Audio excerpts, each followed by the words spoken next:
8월 공습 대비 민방위 대피훈련을 안내합니다.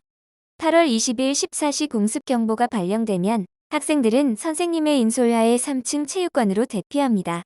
체육관 대피 후 아래 자리 배치도를 참고하여 반별로 한 줄로 정리하여 섭니다. 대피 시 유의 사항입니다. 첫째, 반별 대피 경로를 파악한 후 경로를 따라 뛰지 않고 빠르게 이동합니다. 둘째, 이동 시 엘리베이터를 사용하지 않습니다. 셋째, 대피 시 밀집되지 않도록 간격을 유지하며 이동합니다. 넷째, 훈련 중 밀치기 등 장난으로 인한 부상이 발생하지 않도록 주의합니다.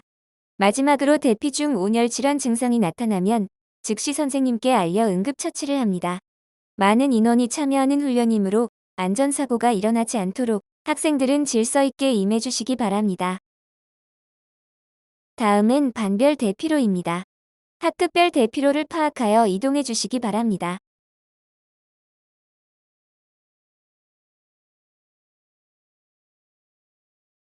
비상시 국민행동요령 영상을 시청하겠습니다. 집중하여 시청해 주시기 바랍니다.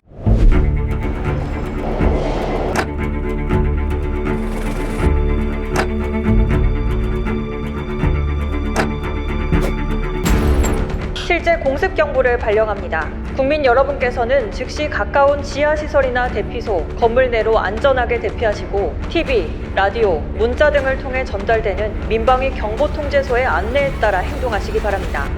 그런데 비상사태 발생 시 어떻게 해야 할까요? 비상사태란 전쟁 또는 이에 준하는 비상시 상황을 말합니다. 비상사태가 발생하면 정부의 대응뿐만 아니라 국민의 자발적인 협조와 대비가 중요한데요. 방법을 알아야 대비도 가능합니다. 그렇다면 비상시 국민 행동요령은 어떻게 될까요? 4가지를 기억해야 하는데요. 먼저 일상생활을 하면서 미리 꼼꼼하게 준비해서 대피 장소를 사전에 파악합니다.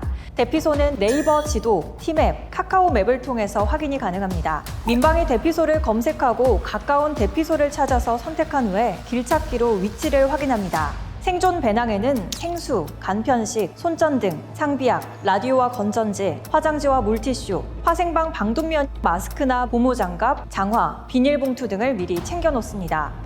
공습경보나 핵경보가 발령되면 안전하고 신속하게 대피한 후 신체를 보호합니다. 이땐 가까운 민방위 대피소로 이동해야 하는데요. 민방위 대피소로 갈 수 없는 위급한 경우 가까운 지하주차장 또는 콘크리트 건물 내 유리창이 없는 안전한 곳 등으로 대피해야 합니다.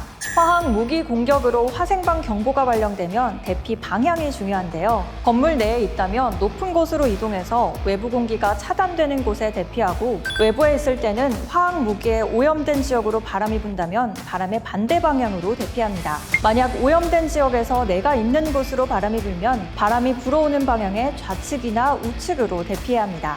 대피소에 대피한 후에는 정부의 안내 방송을 귀 기울여 잘 듣고 정부 안내에 따라 행동합니다. 특히 SNS 등에 유포되는 유언 비어에 현혹되지 않아야 합니다. 대피소에서는 질서를 잘 유지하며 서로 배려하는 자세를 잊지 말아야 합니다.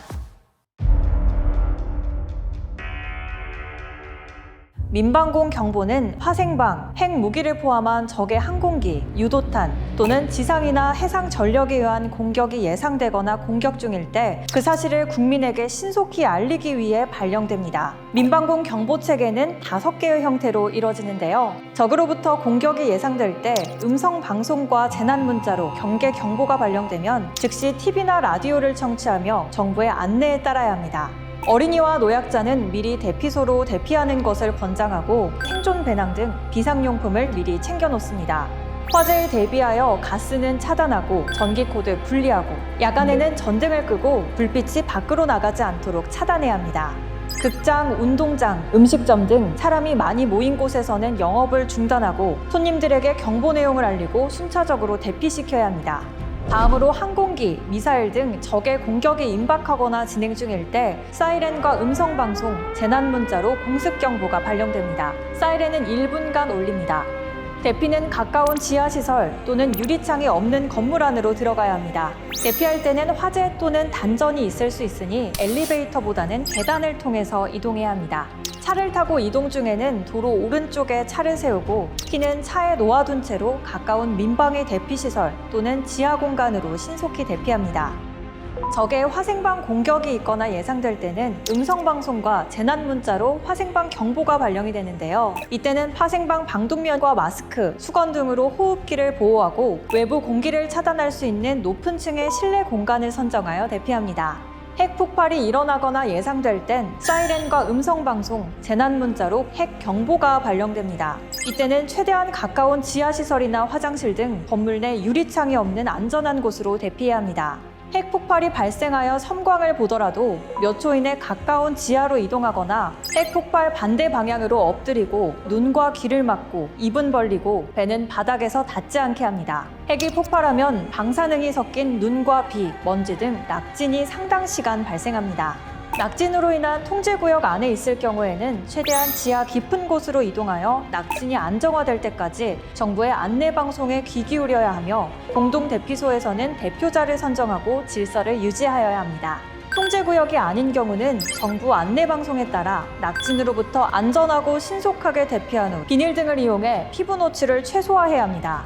상황이 종료되면 음성방송이나 재난문자로 경보 해제가 이루어지는데요. 이땐 부상자 구조에 동참하고 다시 일어날 수 있는 공습에 대비해서 정부의 안내방송을 계속해서 청취해야 합니다.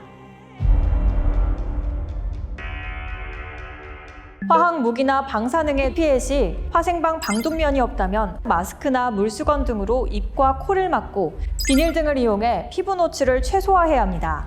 화학 무기나 방사능에 노출이 되었다면 자가 제염을 통해 피해를 최소화하는 것이 생존 확률을 높이는 방법입니다. 오염된 옷을 벗어 비닐 등에 밀봉하고 따뜻한 물과 비누를 사용하여 충분히 샤워하며 오염되지 않은 옷으로 갈아입습니다. 이때 흐르는 물이 눈과 입으로 들어가지 않게 하는 것도 중요합니다. 오염 지역을 벗어날 시간적 여유가 없는 경우에는 외부 공기를 차단할 수 있는 실내 장소를 찾아서 대피합니다. 생물학 무기의 피해 상황에서는 화생방 방독면, 마스크나 손수건 등으로 호흡기를 보호하고 화생방 대피소 또는 실내에 머물며 위생관리를 철저히 하고 음식은 15분 이상 조리하여 섭취하도록 합니다. 생물학 무기로 의심되는 우편물을 받은 경우는 개봉하지 말고 격리된 곳에 보관 후 보건소나 행정기관에 신속하게 신고하여 주시기 바랍니다. 끝으로 행정안전부는 비상사태를 대비한 비상대비 체험관을 운영하고 있습니다. 체험관에서 비상시 행동 요령을 직접 체험해본다면 도움이 될 것입니다. 비상사태, 알고 대비한다면 우리는 더욱 안전할 수 있습니다.